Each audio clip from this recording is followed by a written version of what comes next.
요한복음 20장 19절부터 29절까지의 말씀 교독합니다. 19절 제가 먼저 읽습니다. 이날 곧 안식 후 첫날 저녁 때에 제자들이 유대인들을 두려워하여 모인 곳의 문들을 닫았더니 예수께서 오사 가운데 서서 이르시되 너희에게 평강이 있을지어다. 이 말씀을 하시고 손과 옆구리를 보이시니 제자들이 주를 보고 기뻐하더라. 예수께서 또 이르시되 너희에게 평강이 있을지어다. 아버지께서 나를 보내신 것 같이 나도 너희를 보내노라. 이 말씀을 하시고 그들을 향하사 숨을 내쉬며 이르시되 성령을 받으라. 너희가 누구의 죄든지 사하면 사하여질 것이요 누구의 죄든지 그대로 두면 그대로 있으리라 하시니라. 12 제자 중에 하나로서 디두모라 불리는 도마는 예수께서 오셨을 때에 함께 있지 아니한지라. 다른 제자들이 그에게 이르되 우리가 주를 보았노라 하니 도마가 이르되 내가 그의 손에 못자국을 보며 내 손가락을 그 못자국에 넣으며 내 손을 그 옆구리에 넣어보지 않고는 믿지 아니하겠노라 하니라. 여드레를 지나서 제자들이 다시 집 안에 있을 때에 도마도 함께 있고 문들이 닫혔는데 예수께서 오사 가운데 서서 이르시되 너희에게 평강이 있을지어다 하시고 도마에게 이르시되 내 손가락을 이리 내밀어 내 손을 보고 내 손을 내밀어 내 옆구리에 넣어보라. 그리하여 믿음 없는 자가 되지 말고 믿는 자가 되라. 도마가 대답하여 이르되 나의 주님이시요 나의 하나님이시니이다. 함께 읽습니다. 예수께서 이르시되 너는 나를 본고로 믿느냐 보지 못하고 믿는 자들은 복되도다 하시니라. 아멘. 오늘 부활절 요한복음 8번째 시간입니다. 넘치는 기쁨, 넘치는 기쁨이라는 제목으로 하나님의 말씀 전하겠습니다. 저를 보세요. 스마트폰 보지 마시고. 보셔야 증언할 수 있습니다. 부활하신 예수님을 처음 본 사람이 누굽니까? 막달라 마리아입니다. 이거는 교회로서는 굉장히 불리한 증거입니다. 왜냐하면 남성 중심 사회에서 여자가 뭘 봤다, 증거를 댄다, 증언을 한다, 이건 재판에서 효력이 없습니다. 그런데 마태, 마가, 누가, 요한, 사복음서가 전부 다 부활하신 예수님의 첫 번째 목격자가 여자, 막달라 마리아라고 기록하고 있습니다. 이게 무슨 뜻입니까? 불리할 걸 뻔히 알면서도 예수님의 역사서인 사복음서가 전부 다 여제자 막달라 마리아를 첫 번째 부활의 증인으로 기록한 이유가 뭡니까? 그만큼 예수님의 부활이 확실하다는 반증입니다. 아무리 불리하다고 해도 예수님의 부활이 너무나 확실하기 때문에 전부 다 그렇게 기록을 해놓은 것입니다. 막달라 마리아가 이 안식 후 첫날이니까 오늘처럼 주일 아침 아닙니까? 아직 어두울 때 새벽에 예수님의 시신을 보러 간 거예요. 근데 가보니까 이스라엘의 무덤은 굴로 돼 있고 앞에 돌로 막아놓거든요. 근데 돌문이 옮겨져 있고 비어 있는 거예요. 너무 충격을 받았어요. 도굴됐나 보다. 시신이 없어졌다 생각을 했는데, 근데 이때 자기가 여자잖아요. 혼자 있잖아요. 자기가 본 것만으로는 이게 증거 불충분이거든요. 그래서 빨리 달려가 예수님의 가장 가까웠던 제자들 베드로와 요한을 찾아가서 얘기합니다. 무덤이 비었다고. 예수님의 시신을 찾을 수가 없다라고. 깜짝 놀란 제자들이 달려가기 시작합니다. 그 두 제자가 막 달려가는데 아마 요한이 더 젊어서 그런지 더 빨리 갔어요. 제가 우리 교회 지금 저보다 이제 후배 목사님들이 2명 있잖아요. 밥 먹으러 갈 때 저 신호등이 켜지면은 달리자 하고 달리는데 아직은 제가 같이 달립니다. 근데 이 요한이 먼저 갔는데 굴 안으로 들어가지를 못하고 밖에서 주저하고 있는 거예요. 베드로는 성격이 급하잖아요. 주님 진짜 주님이면 저도 물로 걷게 해주세요. 막 자기 들어가고 그러잖아요. 늦게 가놓고 안으로 들어갑니다. 그리고 빈 무덤을 확인합니다. 세마포가 개어 있고 머리맡에 또 개어 있어요. 확실하게 확인을 한 다음 이 베드로와 요한 두 남자 제자는 그냥 집으로 돌아갑니다. 그게 다예요. 여러분, 해마다 계속되는 부활주일 예배라고 해서 오늘도 똑같을 거야 이렇게 생각하지 마세요. 그럼 그냥 돌아가는 남자 제자랑 똑같은 거예요. 막달라 마리아는 그냥 갈 수가 없었어요. 너무나 사랑하는 예수님, 비록 부활하셨다라고는 생각하지 못하지만 그 예수님의 시신이라도 보려고 왔거든요. 떠날 수가 없는 거예요. 그래서 무덤 밖에서 막 통곡을 하며 웁니다. 펑펑 울어요. 근데 그 남자 제자들이 보지 못한 거를 막달라 마리아는 봅니다. 굴란을 이렇게 구부려 보니까 그 안에 천사들이 보이는 거예요. 그리고 울면서 예수님 시신 어디 갔냐고 동산직인 줄 알았더니 내 뒤에는 마리아야 부르시는 부활하신 예수님을 보는 거예요. 신앙생활은요, 아주 합리적이고 냉철한 이성을 갖고 막 조목조목 따지고 이런 것보다 어떤 때는 그 여성들의 영적인 감수성이, 또 남자들도 공유할 수 있다면 그 성령의 충만함으로 얻는 그 영적인 감수성이 훨씬 더 깊이 그리고 새롭게 하나님을 경험하게 합니다. 우리에게 그런 영적인 감수성이 회복되기를 예수 그리스도의 이름으로 축원합니다. 무덤같이 어두운 상황에서도 우리는 부활하신 주님을 만날 수 있습니다.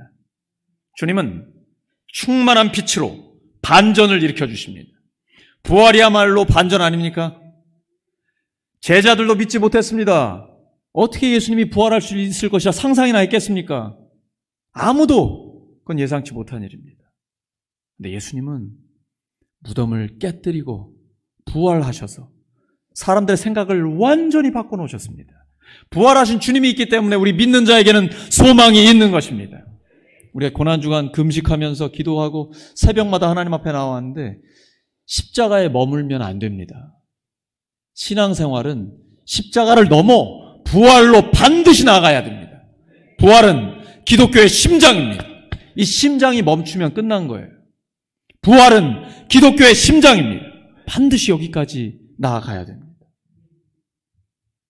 예수님이, 부활하신 주님이 이렇게 말씀하세요. 나는 이제 아버지께로 올라간다. 그 말은 뭡니까? 우리 성도의 죽음도 여기서 끝나는 게 아니고 아버지께로 올라가는 죽음이다라는 거예요. 우리에게 소망을 주시는 겁니다. 부활하신 예수님이 주일 아침 일찍 마리아에게 찾아오셨어요. 그 다음 그날 저녁, 주일 저녁에 이제 제자들을 찾아가시게 됩니다. 제자들은 유대인들이 무서운 거예요. 자기들도 붙잡히면 예수님처럼 저렇게 될까봐 두려워가지고 문이란 문은 다 닫고 있어요. 여러분 본문 보시면 문들을 닫았다라고 돼 있어요. 전부 다 꼭꼭 닫고 있어요. 얼마나 두려운지 그 무서움을 지금 표현하고 있는 것이죠. 그때 예수님 찾아오세요. 그리고는 세 가지 사건이 거기서 제시가 됩니다. 첫째는 예수님이 자신의 상처를 보여주십니다. 못 박힌 그 자국 그대로 있어요. 또 창에 찔린 그 옆구리에 그 자국 그대로 있는 거예요. 깊이 패인 자국이요. 그 말은 십자가에 돌아가신 예수님이 실제로 부활했다라는 걸 보여주는 거예요. 그 다음엔 아버지께서 나를 보내신 것처럼 나도 너희를 보낸다 라고 말씀해요. 이제 그동안 예수님께서 이 땅에서 하신 사역이 제자들을 통해, 우리 교회를 통해 계속된다는 거죠. 하나님 나라의 법을 가르치고 예수 그리스도의 죽으심과 부활의 복음을 선포하고 그리고 사람들을 치유하는 그 역사가 교회를 통해 나타나게 된다는 거예요. 그러면서 숨을 내쉬며 성령을 받으라 라고 말씀하세요. 우리 힘으로 못하잖아요. 근데 성령이 오시면 예수님이 믿어져요. 그리고 예수님의 증인으로서 살 수 있게 되는 것입니다. 이렇게 예수님이 찾아오셨을 때 제자들은 문을 꽁꽁 닫고 있습니다. 근데 이게 이상한 거예요. 왜냐하면 오늘 본문 바로 전에 18절에 보시면은 막달라가 다 소식을 들려줬어요. 나 부활하신 주님을 만났다고, 그리고 주님이 나한테 이렇게 말씀하셨다고. 그 얘기 다 듣고도 무서운 거예요. 요한복음 20장 18절입니다. 시작. 막달라 마리아가 가서 제자들에게 내가 주를 보았다 하고 또 주께서 자기에게 이렇게 말씀하셨다 이르니라. 부활하신 주님의 소식을 다 듣고도 믿지 않는 거예요. 그러니까 예수님의 부활에 대해서 지식이 없는 게 아니라 믿음이 없는 거예요. 그들의 믿음이 죽은 것이지 예수님이 돌아가신 게 아니에요. 우리는 반드시 십자가를 넘어서 부활의 믿음을 가져야 됩니다. 그래야만 우리의 삶에 실제로 넘치는 기쁨이 있고 소망이 충만해집니다. 예수님을 믿는데도 마치 예수님이 돌아가신 것처럼 살아가는 분들이 상당히 많아요.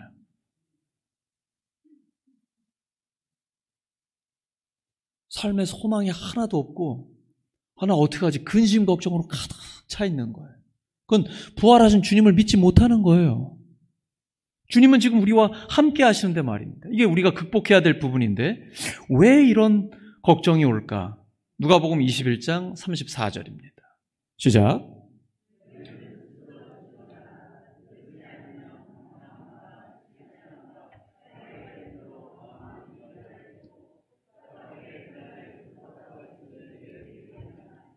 주님께서 스스로 조심하라라고 하세요. 근데 우리는, 예수 믿는 사람들은 뭐 그렇게 방탕하지 않잖아요. 술 취하지도 않잖아요. 아니에요? 우리 그렇게 안 살잖아요. 그런데 한 가지, 여러분 생활의 염려는 어떠세요?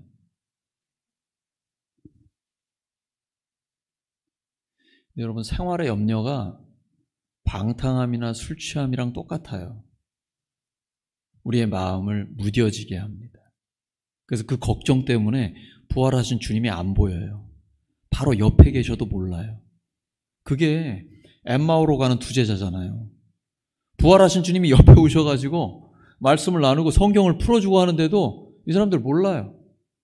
영적으로 침체되어 있기 때문에. 생활의 염려, 현실적인 두려움이 그 모든 믿음을 다 막고 있는 거예요. 이 부분 극복해야 됩니다. 부활하신 예수님 만나면 극복할 수 있습니다. 넘치는 기쁨이 우리에게 생깁니다. 유대인들이 두려워가지고 문들을 다 닫고 있던 그 제자들이 부활하신 주님의 못자국과 창자국, 진짜 예수님이 살아나셨다는 걸 보면서 넘치는 기쁨이 있잖아요. 왜 이렇게 기뻐했을까요? 자기들 배신자잖아요. 예수님 모른다고 부인했잖아요. 다 도망치고 무서워서 이렇게 숨어 있는데 주님이 다시 오셨어요. 그 말은 뭐냐면 이제 예수님과 다시 시작할 수 있다는 거예요. 예수님이 나를 다시 제자로 삼아주시고 주님과의 관계가 회복돼서 새로운 희망이 생긴 거예요. 이제 주님과의 관계가 회복되어 다시 시작할 수 있다. 소망이 넘치는 거예요. 그러니까 기쁨이 있는 것이죠. 부활하신 예수님은 모든 두려움과 슬픔을 이기는 기쁨을 주십니다. 부활하신 예수님은 우리 인간들과는 차원이 달라요. 시공간을 초월하십니다. 분명히 문들이 다 닫혀 있는데 제자들 가운데 딱 서 계신 거예요. 이 선다라는 건 신학적인 의미입니다. reason, 일어서다, 죽음에서 일어서다라고 표현하죠. 그 말은 주님이 부활하셨다라는 거예요. 진짜 부활하신 주님이 우리 가운데 서 계신다 이런 뜻입니다. 근데 그분은 만져질 수도 있고 누가복음 24장에 보면 음식 좀 가져와라 그래서 함께 음식도 드시죠. 그러니까 유령이나 헛개비는 아니에요. 부활의 몸은 실제로 우리가 만질 수 있고 우리와 함께 음식을 나눌 수 있는 그런 몸이에요. 단 시공간을 초월하는 영생하는 몸인 것이죠. 이제 제자들에게 두려움을 극복할 수 있는 힘이 생겼습니다. 근데 사실은 십자가를 지시기 전에 예수님이 제자들과 함께 있을 때 이미 말씀하신 게 있어요. 제자들이 바다에서 배를 젓고 가는데 풍랑이니까 너무 무섭잖아요. 죽을까 봐. 그때 물 위로 걸어오시는데 더 무서워. 예수님 유령인 줄 알고. 그때 예수님이 하신 말씀이죠. 마태복음 14장 27절입니다. 시작. 예수께서 즉시 이르시되 안심하라. 나니 두려워하지 말라. 안심하라. 두려워하지 마라. 12해 동안 혈루증을 앓는 여인이 있었습니다. 뭐 돈 아무리 쓰고 용하다는 의사 다 찾아다녀도 안 되는 거예요. 예수님 옷자락 만지면 치료될 거야. 어떻게 진짜 나았어요. 그때 주님이 그 여인에게 하신 말씀. 마태복음 9장 22절 시작.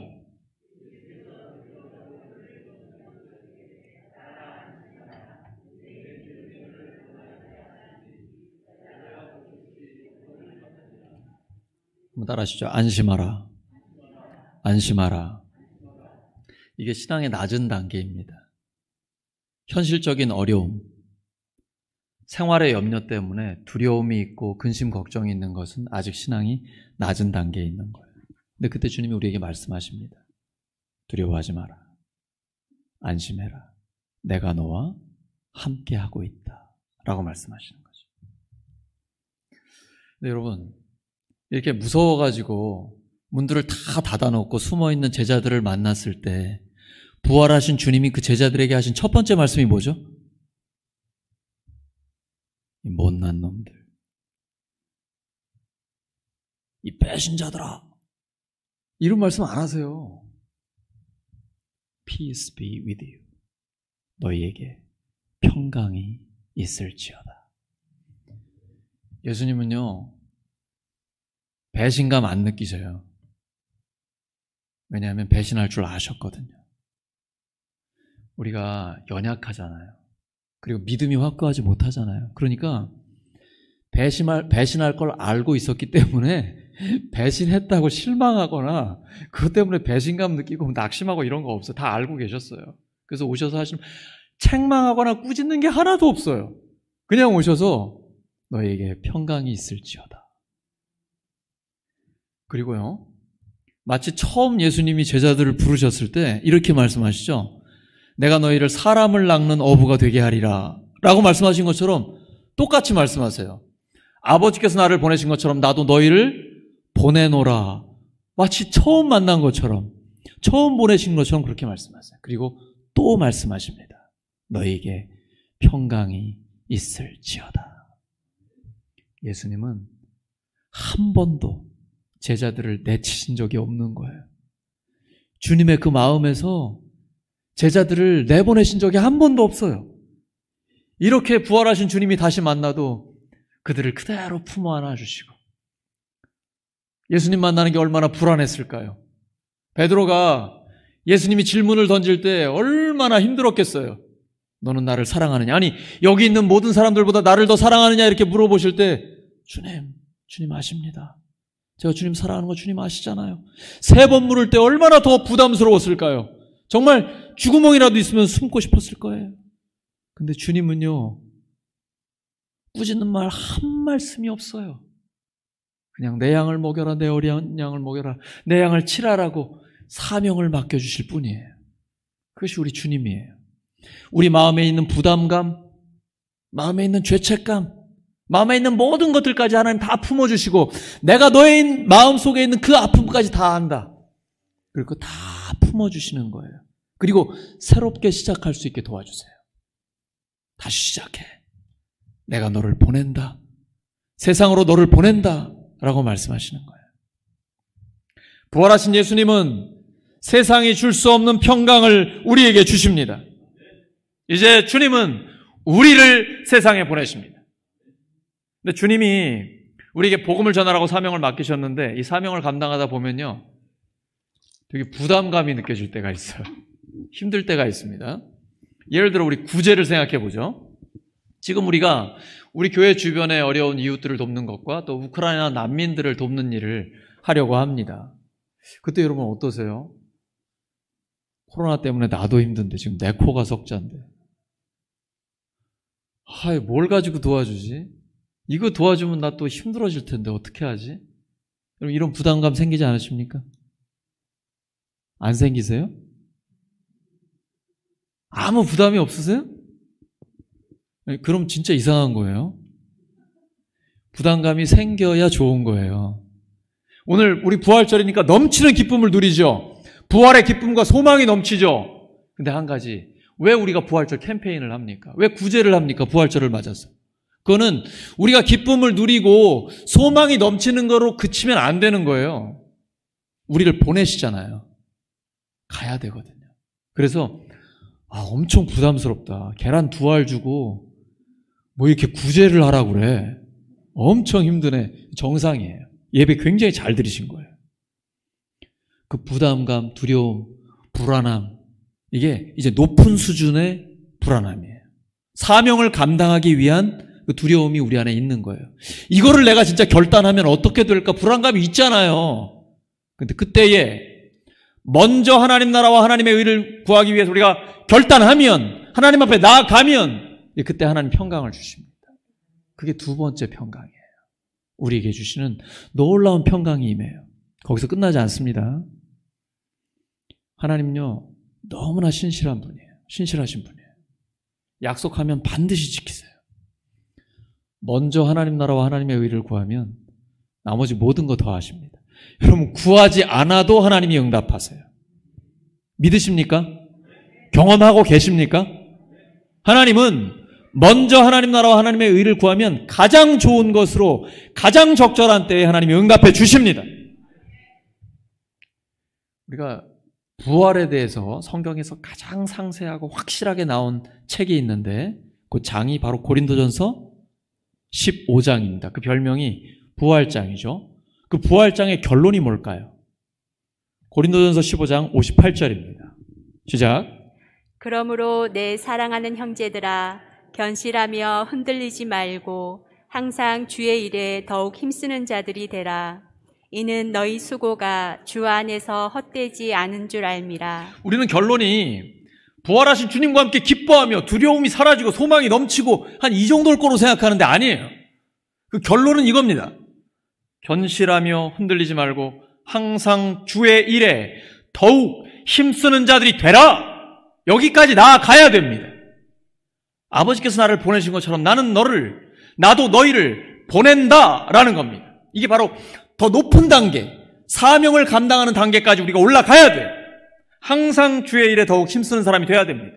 교회도 마찬가지입니다. 우리 교회가 사랑의 용광로 같은 교회가 되어야 합니다. 초대교회와 같은 교회가 되어야 합니다. 우리가 진리를 순종함으로 우리 영혼을 깨끗하게 해서 거짓이 없이 서로를 사랑하기에 이르렀으니 마음으로 뜨겁게 서로 사랑하는 그런 교회가 되는 것이죠.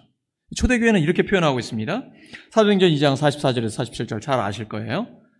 믿는 사람이 다 함께 있어 모든 물건을 서로 통용하고 또 재산과 소유를 팔아 각 사람의 필요를 따라 나눠주며 날마다 마음을 같이하여 성전에 모이기를 힘쓰고 집에서 떡을 떼며 기쁨과 순전한 마음으로 음식을 먹고 하나님을 찬미하며 또 온 백성에게 칭송을 받으니 주께서 구원받는 사람을 날마다 더하게 하시니라. 여기에 멈추면 안 됩니다. 이게 좋다고 해서 우리끼리 그냥 뜨겁게 사랑하면서 머물면 안 됩니다. 반드시 사도행전 1장 8절로 나아가야 됩니다. 사도행전 전체는 사도행전 1장 8절이 이루어지는 과정을 기록하고 있습니다. 오직 성령이 너희에게 임하시면 너희가 권능을 받고 예루살렘과 온 유대와 사마리아와 땅끝까지 이르러 내 증인이 되리라. 정말 오순절에 성령이 임하시니까 예루살렘에 폭발적인 부흥이 일어나 초대교회와 같은 뜨거운 아주 사랑의 공동체가 이루어지게 됩니다. 근데 거기서 핍박받더니 온 유대로 흩어지고 사마리아로 가고 그 다음에 사도행전의 마지막에는 어디로 갑니까? 바울이 로마까지 가게 됩니다. 근데 사도행전은 꼭 끝인데 끝이 안 난 것 같아요. 왜 그럴까요? 우리 교회를 통해서 사도행전이 계속되기 때문입니다. 사도행전이 계속되는 교회는 땅끝까지 복음을 전하고 예수 그리스도의 증인으로 사는 교회입니다. 바로 우리 교회가 그런 교회가 될 것입니다. 우리가 지금 국내 해외 선교를 하고 있는데 이 선교는 점점 더 확장되어야 됩니다. 그것이 바로 사도행전이 계속되는 교회입니다. 성령께서는 우리를 통해 그러한 역사를 이루어 주실 것입니다. 성령의 역사로만 가능합니다. 예수님이 숨을 내쉬면서 성령을 받으라고 말씀하세요. 떠오르시죠? 창세기 2장 7절. 하나님이 흙으로 사람을 만드시고 생기를 불어넣으니까 생명이 되잖아요. 그래서 우리가 다른 동물이나 피조물들과는 완전히 구별되잖아요. 하나님의 형상대로 지음받은 하나님의 사람. 이제 예수님이 숨을 불어넣으셔서 우리가 성령의 사람이 되는 거예요. 영원한 영적인 생명을 갖게 되는 것입니다. 부활하신 예수 그리스도를 통해 새로운 창조가 시작되는 것입니다. 이 성령님의 하나 되게 하는 힘이 죄가 분리시키는 힘보다 훨씬 더 강력합니다. 죄는 사람을 자꾸 분리시키려고 해요. 분열시키려고 해요. 그런데 성령의 능력은 우리를 하나 되게 합니다. 복음으로 강력한 하나로 만들어줍니다. 이것이 훨씬 더 강력하기 때문에 우리 교회는 결국 성령의 능력으로 하나가 될 것입니다. 우리 성도들은 세상 가운데 똑같이 살아갑니다. 세상 사람들처럼 이유 없이 고난을 당하기도 하고 갑자기 육체적으로 힘들기도 하며 경제적으로 고통을 받기도 하고 많은 어려움 속에 놓이기도 합니다. 슬프기도 하고 아픔도 있습니다. 하지만 부활하신 주님이 우리와 함께하기 때문에 그 기쁨이 슬픔을 압도하는 것입니다. 현실을 직시합니다. 우리에게도 어려움이 있습니다. 그러나 부활하신 주님의 기쁨, 성령의 능력이 그것을 압도하는 것입니다. 기쁨이 슬픔을 압도합니다. 옆 사람 축복해 주시기 바랍니다. 기쁨이 슬픔을 압도하는 삶을 사시기 바랍니다.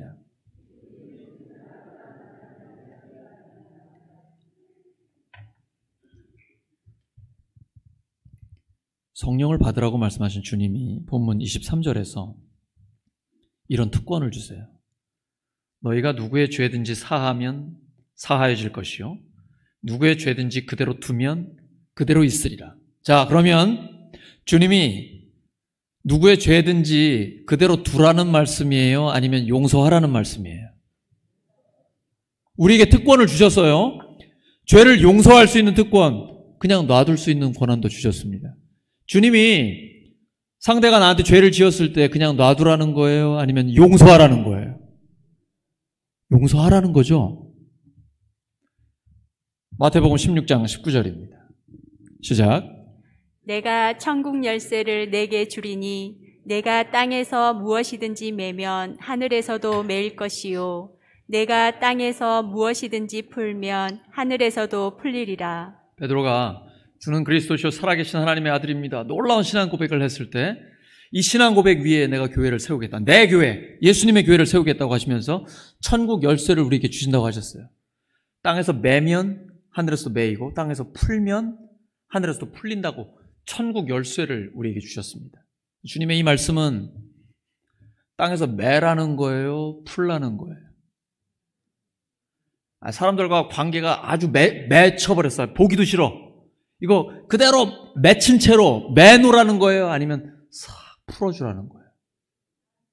주님 말씀은 당연히 풀라는 거죠. 이거를 나한테 똑바로 해. 나한테 잘해. 나한테 천국 열쇠 있어. 너 나한테 잘못하면 저주할 거야. 나한테 잘하면 내가 축복할 거야. 이런 얘기예요? 아니잖아요. 다 알면서요. 매면 안 돼요. 우리는 풀어야 됩니다. 풀어야. 우리에게 주신 사명은 용서하라는 사명입니다. 우리에게 주신 복음은 용서의 복음이에요. 우리가 풀면 미래가 열립니다. 근데 우리가 마음을 꽁꽁 매고 닫고 있으면 미래가 열리지 않아요. 일단 내 마음이 안 열려요. 관계가 안 열려요. 근데 주님 말씀대로 예수님의 그 십자가의 보혈과 부활의 능력으로 풀어주면, 용서하면 그때부터 관계가 열리기 시작합니다. 미래가 활짝 열리기 시작합니다. 근데 이것은 깨달음이 있어야 가능합니다. 세상 사람들하고 똑같이 생각하면 되지 않아요. 근데 우리는 더 큰 질서, 하나님의 질서 안에 우리가 있다라고 깨닫게 되면요, 그 하나님의 질서로 상대를 보게 됩니다. 그러면 내 마음이 풀려요. 주님께서 내 마음을 열어주시기 시작합니다. 그래서 상대에게도 진정으로 용서를 할 수 있게 돼요. 근데 진짜 용서는 어떻게 되냐면, 일단 상대로 하여금 자기의 죄, 자기의 잘못을 직면하게 해줘야 됩니다. 죄를 지었는데 죄가 아니라고 말하는 건 하나님의 뜻이 아니에요. 주님 말씀하셨습니다. 나도 너를 정죄하지 않는다. 그러나 다시는 죄를 짓지 마라. 죄는 죄인 거예요. 그래서 직면하고 상대가 인정하게 해줘야 됩니다. 그때 품어주는 거예요. 이때 진정한 용서가 이루어집니다. 나도 마찬가지입니다. 그때의 진정한 용서를 받게 됩니다. 용서와 화해, 치유와 회복이 진정 그때에 일어날 수가 있는 것입니다. 그런데 이러한 부활하신 주님을 만나 사명을 받는 자리에 없는 사람이 있었습니다. 똑같이 하나님의 말씀을 들어도 예배의 자리에 있어도 없는 사람이 있어요. 몸만 와 있지 마음이 없는 사람이 있어요. 그 사람은 시간을 허비하게 되는 거예요. 근데 바로 이 자리에 누가 없었습니까? 의심이 많다고 알려져 있는데 사실은 도마가 우리가 가지고 있는 큰 숙제를 한 방에 해결한 사람이에요. 우리의 가장 큰 문제가 뭡니까? 믿어지지 않는 거거든요. 근데 우리가 교회를 오래 다니다 보니까 물론 새가족들은 얼마 안 되셨어도 솔직하시지만은 교회를 오래 다니다 보면 내가 믿어지지 않는데 안 믿는다고 말하기가 좀 쑥스러워. 그렇게 오래 다녔고 모태신앙인데 이것도 아직 안 믿어져요? 굉장히 좀 불편하잖아요. 그러니까 믿는 척 하는 거예요. 그러면은 믿음이 깊어지지 않습니다. 안 믿어질 때는 도마처럼 솔직하게 나 안 믿어진다고 얘기해야 돼요. 그리고 날 깨닫게 해주시고 보게 하시고 듣게 하시고 실제로 하나님을 경험하게 해주세요. 이때에만 하나님이 나를 경험하게 해주시고 믿음이 깊어지는 겁니다. 신앙이라는 것은 이제 새가족들이 예수님을 믿기 시작합니다. 그러면 주님을 찬양하고 정말 세상을 다 얻은 것 같아요. 근데 계속 그러는 게 아니에요. 그러다 의심이 생겨요. 왜냐하면 성경은 끝이 없어요. 너무 놀라운 이야기들이 많아요. 어린아이 도시락 하나 가지고 남자만 5,000명을 먹인대요. 막 예수님이 물 위를 걸어 다녀요. 심지어 바다가 갈라진다라고 합니다. 믿어져요? 황당한 얘기 아니에요? 근데 예수님을 믿다 보면 이러한 모든 것들이 의심이 생기기 시작하는데 하나님 앞에 질문을 던집니다. 주님, 어떻게 이렇게 하셨어요? 왜 이렇게 하신 거예요? 그러면 하나님이 답변을 주세요. 그러면 다시 믿음이 깊어져요. 또 의심이 생겨요. 다시 깊어져요. 그러다가 중심이 팍 잡히는 거예요. 그러면 우리의 믿음이 깊이 뿌리를 내리게 됩니다. 흔들리지 않아요. 어떤 상황, 어떤 사람을 만나도 흔들리지 않아요. 왜냐하면 뿌리 깊이 내린 신앙에 그 안에 성령의 샘물이 솟아나기 때문에 사막의 오아시스에 심겨진 나무처럼 끊임없이 하나님의 생명력을 끌어올리기 때문에 어떤 사람, 어떤 상황을 만나도 흔들리지 않는 강력한 믿음이 되는 것입니다. 도마가 진짜 봐야 되고, 근데 제자로서 좀 심하게 말하긴 했어요. 어떻게 자기가 막 그 옆구리에 창자국에다 손을 어떻게 집어넣겠어요? 너무 심했지만 근데 주님이 오셔서 꾸짖지 않으시고 넣어보라고 이렇게 보여주십니다. 차마 넣지는 못하죠. 그때 도마가 했던 고백 기억나십니까? 나의 주님이시요 나의 하나님이십니다. 베드로도 그렇게 고백 못했습니다. 어떤 제자나 예수님을 따랐던 사람도 예수님을 하나님이라고 고백한 사람은 없어요. 그런데 그렇게 솔직하게 의심한다고 얘기했고 주님을 직접 만났던 도마는 가장 놀라운 신앙 고백을 하게 됩니다. 나의 주님이요 나의 하나님입니다. 정말 깊어진 믿음이 된 것입니다. 말씀에 근거한 믿음이 표적에 근거한 믿음보다 더 귀합니다. 주님 그렇게 말씀하시죠.